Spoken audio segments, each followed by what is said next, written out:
দেশৰ প্ৰধানমন্ত্ৰী বিতৰণ কৰিব অহা কাইলৈ অসমৰ চাহ শ্ৰমিকসকলৰ ভূমিৰ পট্টা। ইতিমধ্যে বিভিন্ন প্ৰান্তৰ পৰা চাহ শ্ৰমিকসকলে আজি গুৱাহাটীলৈ যাত্ৰা আৰম্ভ কৰিছে।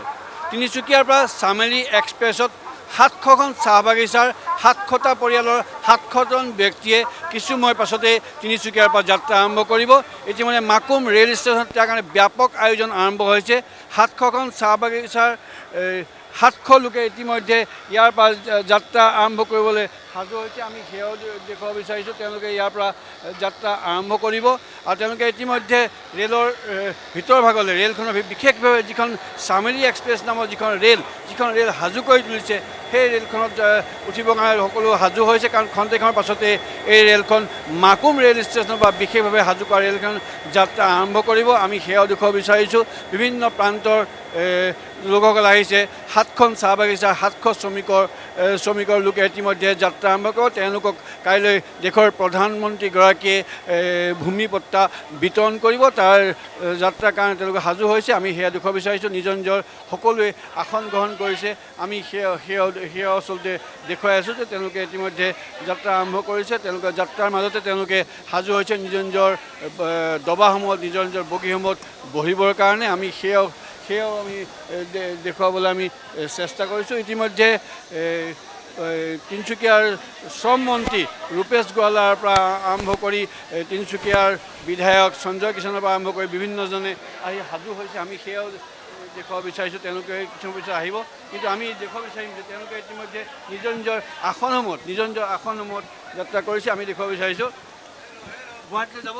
গুৱাহাটীলৈ যাম। কেনেকুৱা লাগিছে? ভালেই লাগিছেচোন। আমি এতিয়া পট্টা পাম। ভাল লাগিছে? লাগিছে। বহুত দিনৰ আশা আছিলে, এতিয়া পূৰণ হৈছে আৰু ভাল লাগিছে। আমি কিছু ওচৰলৈ আহক দুটা কথা আমি সুধিব বিচাৰিম। আপোনালোকক কেনেকুৱা লাগিছে? আপোনালোকৰ আমি ইয়াৰ যিসকল শ্ৰমিক আছে, আপোনালোকে মাটি পট্টা ল'বলৈ যাব? কেনেকুৱা লাগিছে? ভাল লাগিছে। সেয়া আমি দেখুৱাব বিচাৰিছোঁ যে আপুনি কোন চাহ বাগিচাৰ? খুবাং চাহ বাগিচাৰ। আজি অহা কাইলৈ দেশৰ প্ৰধানমন্ত্ৰী আপোনালোকক ভূমি পট্টা বিতৰণ কৰিব। কেনেকুৱা লাগিছে? ভাল লাগিছে। আগতে কোন বাগান মাটি আছে? নিজৰ মাটি এতিয়া ভাল লাগিছে। চবকে ভাল লাগিছে, ৰাইজক ভাল লাগিছে। সেয়ে আচলতে আমি তেওঁলোকৰ মনৰ প্ৰতিক্ৰিয়া আমি জনাবলৈ চেষ্টা কৰিছোঁ। তেওঁলোকে বিভিন্ন মনৰ কথা ক'ব বিচাৰিছে। তেওঁলোকৰ মনৰ মাজতে আমি তেওঁলোকৰ ওচৰলৈ গৈ আছোঁ। তেওঁলোকৰ বক্তব্য ল'বলৈ আমি চেষ্টা কৰিম যে তেওঁলোকে আচলতে কি ভাবে, তেওঁলোকে মনে কি ভাবে, সেই কথা জানিবলৈ চেষ্টা কৰিম। আমি আপোনাৰ আচলতে ক'ৰ পৰা আহিছে? চামডাঙৰ পৰা আহিছে। কেনেকুৱা লাগিছে? কাইলৈ দেশৰ প্ৰধানমন্ত্ৰী আপোনালোকক ভূমি বিতৰণ কৰিব। বহুত ভাল লাগিলে। আমাৰ 200 বছৰ পাছত আমি এইটো বস্তুটো পালোঁ। এতিয়া আমাৰ হিমন্ত ছাৰ মামাই দিলে আৰু কালি আমি 13 তাৰিখ গুৱাহাটীত পাম। ৰাতিপুৱা আমাক প্ৰধানমন্ত্ৰী ডাঙৰীয়া ছাৰ পটাখন দিব হাতত। হয় ছাৰ। সেয়ে আচলতে আমি বিভিন্ন প্ৰতিক্ৰিয়া আমি দেখুৱাবলৈ চেষ্টা কৰি আছোঁ। আমি ইতিমধ্যে আমি এটা কথা ক'ব বিচাৰিম যে খন্তেক সময়ৰ পাছতে এই যিখন ট্ৰেইন সাজু কৰা হৈছে, এই ট্ৰেইনখনে যাত্ৰা আৰম্ভ কৰিব। আমি সেয়াও দেখুৱাব বিচাৰিছোঁ। ট্ৰেইনখন যাত্ৰা কৰিবলৈ 700 শ্ৰমিকে এই চাহ বাগিচাত তেওঁলোকে নিজৰ আসন ইতিমধ্যে বহিছে আৰু আসনত বহি তেওঁলোকে ইয়াৰ পৰা যাব, গুৱাহাটীলৈ বুলি যাব। এতিয়া 7খন চাহ বাগিচাৰ 700 শ্ৰমিকে তিনিচুকীয়াৰ মাকুমৰ ৰেল ষ্টেচনৰ পৰা চামেলি এক্সপ্ৰেছ নামেৰে নামাকৰণ কৰা ৰেলত তেওঁলোকে যাত্ৰা আৰম্ভ কৰিব। আমি তাৰ কাৰণে সাজু হৈছোঁ। আমি তেওঁলোকৰ মনৰ কথা জনাবলৈ আমি চেষ্টা কৰিম। আমি আমাৰ এটা গানতো পাওঁ যে মানে তেওঁলোকক তেতিয়া এনেধৰণৰ ট্ৰেইনতে লৈ অহা হৈছিল আৰু তেতিয়া সম্ভৱতঃ এই গানটোত আমি পাইছোঁ কিবা পিয়ল বায়ল গাড়ী মে চাপিকে চল দাদা আসাম কা ছাড়।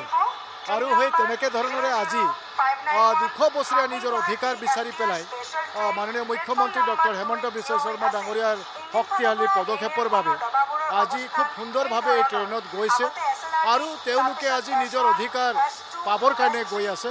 সঁচাকৈ আজি আমাৰ দিনটো সঁচাকৈ আজি গৌৰৱৰ দিন বুলি ক'ব পাৰি। মই সকলোকে শুভেচ্ছা জ্ঞাপন কৰিছোঁ। মাননীয় মুখ্যমন্ত্ৰী ডাঙৰীয়াক অন্তৰকণে ধন্যবাদ দিছোঁ সকলো আদিবাসী চাহ জনগোষ্ঠী সমাজ তৰফৰ পৰা যে তেখেতৰ যদি এই শক্তিশালী পদক্ষেপ নোহোৱা হ'লে এই অধিকাৰ এতিয়াও থাকি গ'লহেঁতেন। গতিকে সকলোবিলাক ব্যৱস্থা আজি চৰকাৰ আৰু জিলা প্ৰশাসনে কৰিছে। এই সুন্দৰ ব্যৱস্থা তেওঁলোকৰ যোৱাৰ পৰা তাৰ পৰা বাছৰ পৰা আকৌ মিটিঙলৈকে লৈ যোৱা হোটেলত গৈ পেলাই গা পা ধোৱা সকলোবিলাক ব্যৱস্থা কৰিছে। তো গতিকে সঁচাকৈ মই অন্তৰকৰণে সকলোকে শুভেচ্ছা জ্ঞাপন কৰিছোঁ। আৰু এই আজি 700 মানুহ গৈছে ইয়াৰ পৰা, কিন্তু আমাৰ ইয়াতে 122খন চাহ বাগিচা, সকলোবিলাক চাহ বাগিচাৰ ৰাইজেই ধাৰাবাহিকভাৱে পাট্টা পাব। পাট্টাৰ কাম কাজখিনিৰ কাৰণে জানে এটা প্ৰক্ৰিয়া থাকে। আজি ইতিমধ্যে 700 সম্পূৰ্ণ কৰা হৈছে আৰু বাকীবিলাক চাহ বাগিচাৰো সম্পূৰ্ণভাৱে পৰ্যায়ক্ৰমে পাট্টাৰ বিতৰণ কৰা হ'ব। আজি 700খন চাহ বাগিচাৰ শ্ৰমিকে যাত্ৰা আৰম্ভ কৰা নাই। আমি প্ৰতিটো বিধানসভা সমষ্টিত এখনকৈ চাহ বাগিচা লৈছিলোঁ, 103খন চাহ বাগিচা। সেই 103খন চাহ বাগিচাৰ শ্ৰমিকসকলৰ কিছু সংখ্যক গুৱাহাটীলৈ গৈ আছে, কাৰণ সকলোকেতো নিয়াটো সম্ভৱ নহয়।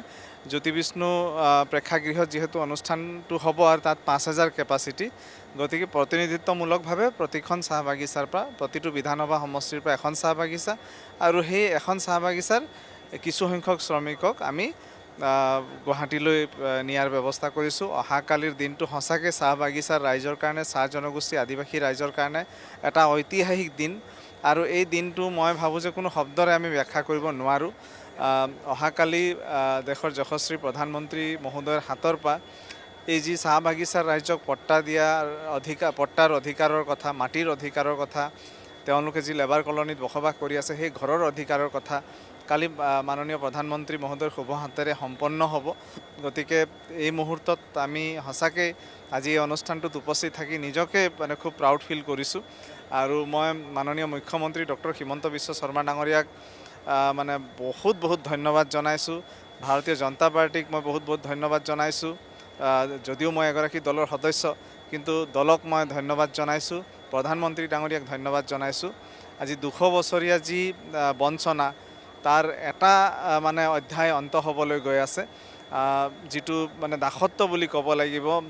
বাগিচাত ডুৱেল শাসন ব্যৱস্থা চলে, চৰকাৰৰ শাসন ব্যৱস্থা আছে, কিন্তু তাৰ উপৰিও বাগিচাবিলাকত এটা বেলেগ শাসন ব্যৱস্থা থাকে, চাহাবৰ শাসন ব্যৱস্থা।